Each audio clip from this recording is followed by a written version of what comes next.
दोस्तों, आपका भाई फिर से आपके अपने YouTube channel India education centre में आपका बहुत बहुत स्वागत करता है। जैसे कि आपने थंबनेल में देखा कि आज आपका भाई जो कक्षा 10 जीव विज्ञान है, उस जीव विज्ञान में जैव प्रक्रम श्वसन चैप्टर का रिक्त स्थानों की पूर्ति को पूरे अच्छे से फुल कॉन्सेप्ट के साथ और ट्रिक से बताएगा। तो चलिए हम अपने सेशन को स्टार्ट करते हैं। और सेशन को स्टार्ट करने से पहले आप वीडियो को लाइक कर दें, चैनल को सब्सक्राइब कर दें, जिससे मैं जो भी वीडियो बनाऊँ वो उसका नोटिफिकेशन सबसे पहले आपके पास पहुँचे। तो चलिए, जो हमारा पहला प्रश्न है, वह प्रक्रिया या वह क्रिया जिसके द्वारा कोशिकाओं में ग्लूकोज के ऑक्सीकरण से ऊर्जा का उत्पादन होता है, डैश कहलाती है। तो क्या कहलाती है जी? तो हमने आपको श्वसन की परिभाषा में पहले ही लिखवाया था कि ग्लूकोज का ऑक्सीकरण के फलस्वरूप ऊर्जा का उत्पादन क्या कहलाता है जी? आपका श्वसन कहलाता है। तो इसका सही उत्तर क्या होगा? श्वसन होगा। तो इसका हम सही उत्तर क्या लिख सकते हैं? श्वसन लिख सकते हैं। ये ठीक है, श्वसन। अब देखिए, जो हमारा दूसरा प्रश्न को देखते हैं। तो मनुष्य का दायां और बायां नासिका वेशम डैश के द्वारा एक दूसरे से पृथक होता है। तो देखिए, जो नासिका, यह नासिका छिद्र होगा आपका, यह जो होगा नासिका वेशम होगा।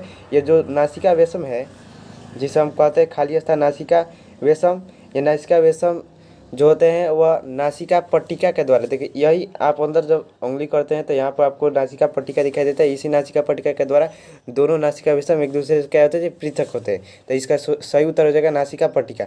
तीसरा नंबर से श्वसन एक डैश क्रिया है। तो डैश क्रिया है जी, कौन सा क्रिया है?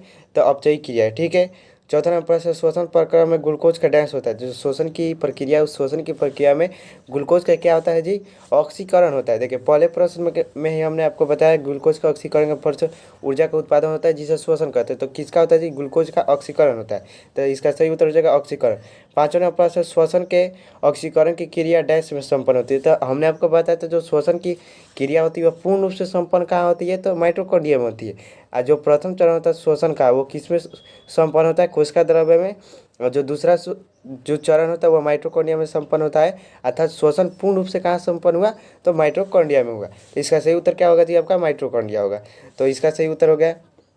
छठा नंबर से, कीटों के डैश में हीमोग्लोबिन या उसके जैसे श्वसन रंजक नहीं होते। सही बात है, कीट के जो रक्त होता है उस रक्त में आपके कोई भी हीमोग्लोबिन या श्वसन जो रंजक होते हैं वो नहीं होते हैं, लेकिन मनुष्य में पाया जाता है हीमोग्लोबिन जो श्वसन रंजक है, ठीक है। तो इसका क्या उत्तर होगा जी? रक्त होगा। रक्त में ही ना हीमोग्लोबिन नहीं पाया जाता है। तो ये देखिए, अब 7वां नंबर प्रश्न है, मछली में गिल्स एक चपटी थैली में होती है। मछली का जो गिल्स होता है ना, गल पर एक चपटा थैला होता है, उसी थैला में रहता है। तो उसी थैला का हमें क्या बताना है जी? नाम बताना है। तो नाम बताना है, तो नाम इसका क्या हो जाएगा? गिल्स कोष्ठक, ठीक है। कोष्ठ के जैसा संरचना होता है उस थैला का, उसी कोष्ठ का जैसे थैली रूपी संरचना में आपका क्या होता है जी? गिल्स मौजूद होता है, जिसे हम गिल्स कोष्ठक कहते हैं या गिल्स कोष्ठ कहते हैं। आशा करते हैं ये साथ के साथ आपके रिक्त स्थानों की जो पूर्ति है वो आपको अच्छे से समझ में आया होगा।